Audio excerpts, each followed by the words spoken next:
coming up in today's podcast episode. My heart really broke with the criticism and the doubt and the hate that I received because I was like a little kid, so excited about it, so deeply heart-centered intentions, and my dreams just got crushed. And it took me a couple of years to even get over that heartbreak and to really be okay with myself and to slowly but steadily let love in from other people. It did hurt so much, and there are a couple of things that I wish I knew earlier so that I could have avoided that. But if I had to do it all over again, and I knew this, then I know that things would have manifested differently and a lot quicker.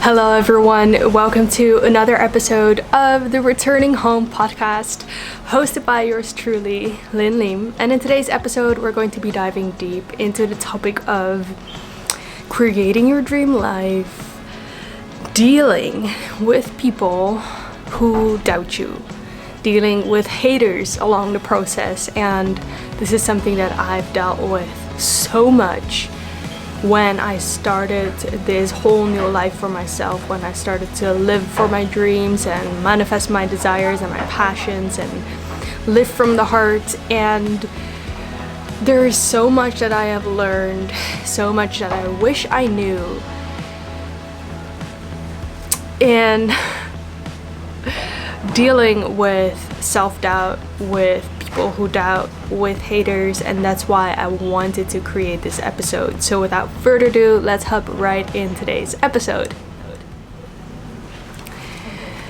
So I first started to create my dreams or manifest my dreams, however you want to call it, in 2018. So that's 5 years ago now, by the time that you're watching this video.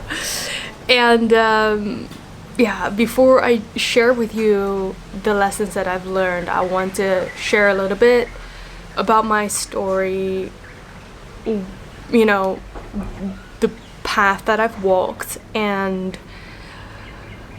because that's relevant to all the lessons that I've learned, and maybe I'm sure it's going to be helpful for you when you are on your journey of creating a conscious, life-centered, I'm saying life-centered, I wanted to say heart-centered, but love is life, right? So it is life-affirming, and if that's the life that you're creating right now, you've shifted your perspective from this is what society expects from me versus I want to live a life that's real, true to my heart, true to who I am, true to my soul mission, true to what I feel called to do here. And so, that's what I'm going to be sharing with you. So like I said, I started to create my life, this kind of life that I'm living right now. I started to consciously create that in 2018.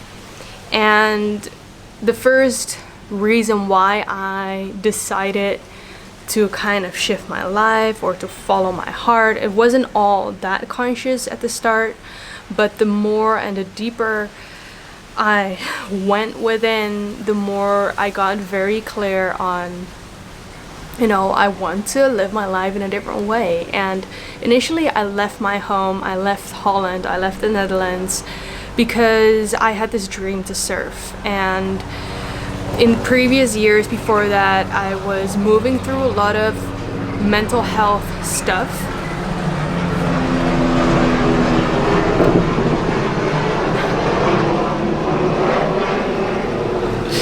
There's a helicopter passing right now, which you will hear. So fitting to the topic that I'm talking about, because that was the kind of noise that I was feeling in my mind, in my body, in my energy, and that's what I wanted to you know, erase from my life. I didn't want to live in this energy. I was dealing with so much mental health issues. I was suffering from anxiety, dealing with depression, very low self-esteem, lots of things that I was experiencing at the time. And so I had this dream to surf. I had it for a couple of years, and it was something that was just so dominant. Like every time that I was, you know, had a bit of free time, I would be watching like surf movies, or, you know, I was obsessed with it. And so it's kind of like visualizing your life, and that's what I was doing. I didn't know that it was a technique. I didn't know anything about manifestation. I was just so, I had this vision, and that's what I was going to experience, and I was determined to experience that. So that's what I did. I left home, I went traveling, I started to learn to surf. I went past a couple of continents and countries where I could surf every single day, where the waves were consistent, the weather was warm, nice and tropical, the water was warm, so I didn't have to wear a wetsuit. And this is how it all started. And from that moment on, I started to wake up to this whole new life. I was like, oh my goodness, we can create a life that's so full of joy, passion. Yeah, I started to feel what it was like to be free and to feel alive. And that was something that I was determined to keep on having in my life as I was moving further along in my life. And then after, you know, realizing all of that, experiencing all of that, I moved countries. I met Migo, so, you know, we moved in together. I moved to France, and that's where it kind of all started, because that's when I started to be very public with, you know, talking about these kind of things. I was like, I'm going to help people to realize these things. I'm going to help people to not only internally realize it, but realize it in their lives. And I started a business around that. And, you know, I was so excited about all of that, because I was like, you know, my heart was so open, and I was feeling, you know, this is what I would love for people to experience. And of course, this was my first encounter with people doubting, hating on what I was doing. And I was young at the age. I was like 23, 24. And so all my life, I was kind of used to people always cheering for me. I was used to people always validating me for what I did, because I was walking a different path in life. And as I shifted my focus to, I want to live a conscious life where my body and spirit are in harmony, where I'm, you know, living for a deeper meaning. That was unknown for the people I used to surround myself with. And because of that, I got a lot of criticism, backlash.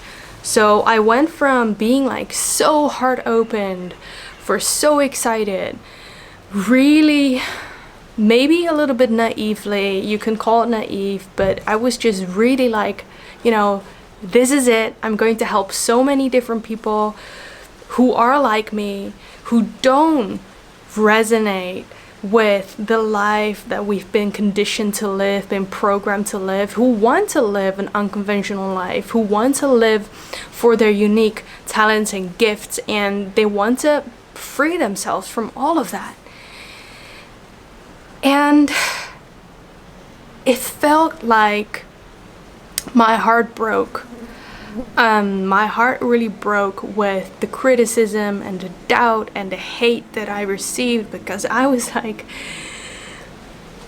like a little kid, so excited about it, so like deeply heart-centered intentions, and my dreams just got crushed. And it took me a couple of years to even get over that heartbreak and to really be okay with myself and to slowly but steadily let love in from other people, because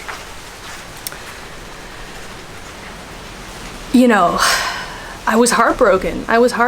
And this heartbreak, it didn't stop me from pursuing my dreams, because I went on and on and on, but it did hurt so much. And there are a couple of things that I wish I knew earlier so that I could have avoided that. And something that I've learned is that people will only understand from their level of experience and understanding, and people will meet you where they're at in their life.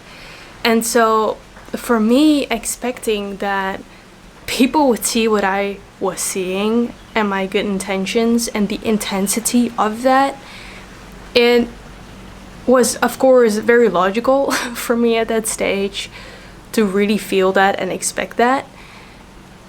But then there was something else that I didn't know, was that I was actually awakening to a different level of consciousness, and the people that I was surrounding myself with were not just there with me.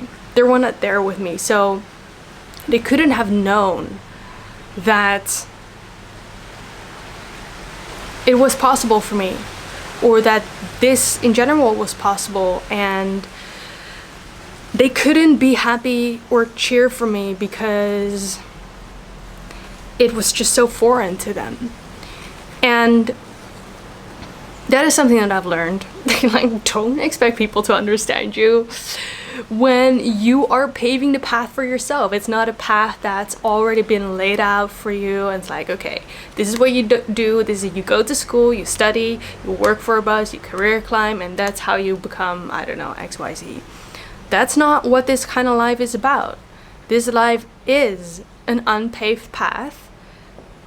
Not a lot of people, if not like no one, has done this before. So it's hard for other people to see that it is possible in that way. It's not how society has been built up. We've not been conditioned to believe in ourselves, or to believe that we can have everything and become everything through leaning into our own gifts, talents, and our unique personality, our soul mission. And so that was one lesson. And something big that I am starting to learn right now is I've become a lot wiser in, like, when it comes to my dreams, not letting anyone else in. And this is not like hiding from other people or not being true to myself. I just come to understand that when we are manifesting things like this, these big things, these big dreams, these unconventional life, whatever, it is so important that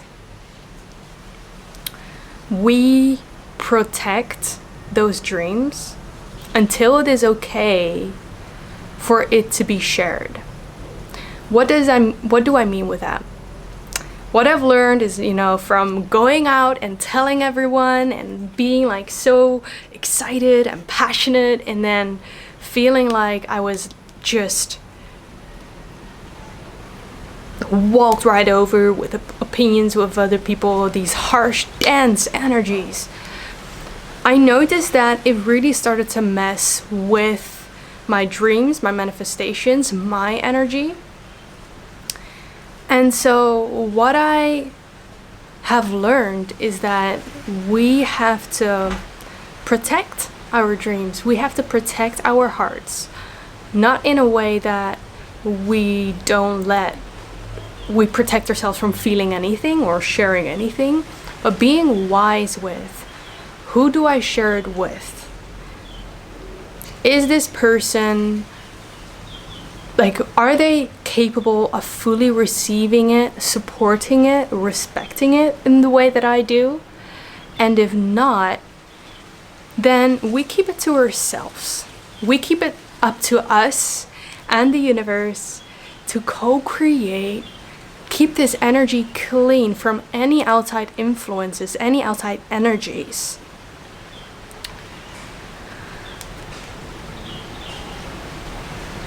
Until it has manifested or starting to manifest or starting to take shape or whatever, there is a time to keep things for yourself and keep it sacred between you and the universe.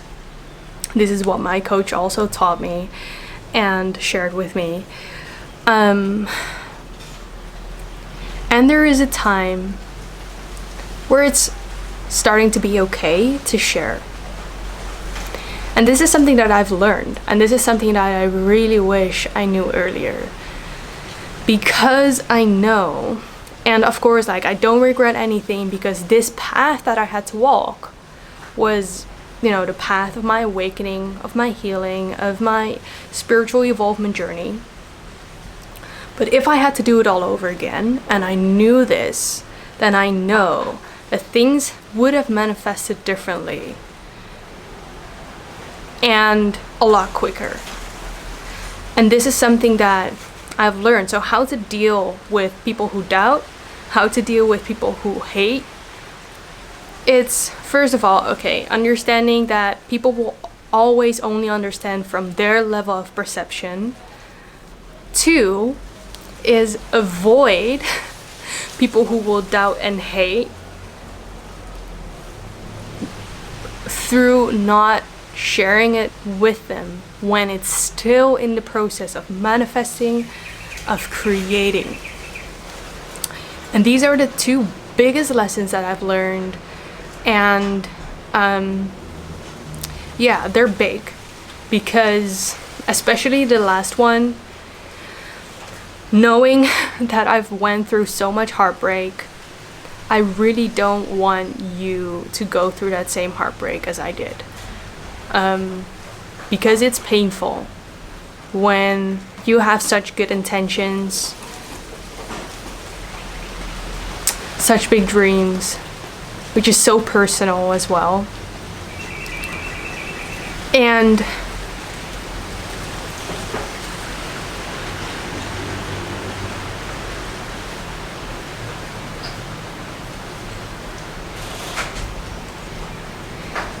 people don't respect you, respect that, believe in you. People say nasty things because they're just not there. Consciously, mentally, emotionally, and that's what I don't want you to experience. I really don't want you to experience that. So that was it for today. I hope you enjoyed this podcast episode. Like this video, click that like button, and subscribe to my channel. If you've enjoyed this video and you want to see more content like this in the future, I post 3 times a week on YouTube, once a week on Apple Podcasts or Spotify. So if you want to listen to audio only, then you can go check out these podcast platforms. Share this video with anyone who you think could benefit from this message right now. Anyone who is in the process of manifesting their dreams, building their dreams, dealing with a lot of people who doubt and hate and just simply don't really understand. Share it with the world. The world needs to have more empowerment, support, love for these type of people, for these type of things. And check out my Lightworker merchandise if you haven't already, and if you want to support me and you want to spread a message of love, light, positivity, and awakening with the world who desperately needs it right now. I'm very, very thankful for you for checking it out and purchasing some if you want to. And that truly was it for today. Thank you so much for tuning in. Keep growing, keep shining, and keep being your beautiful self. I'm looking forward to see you in the next one. Bye for now.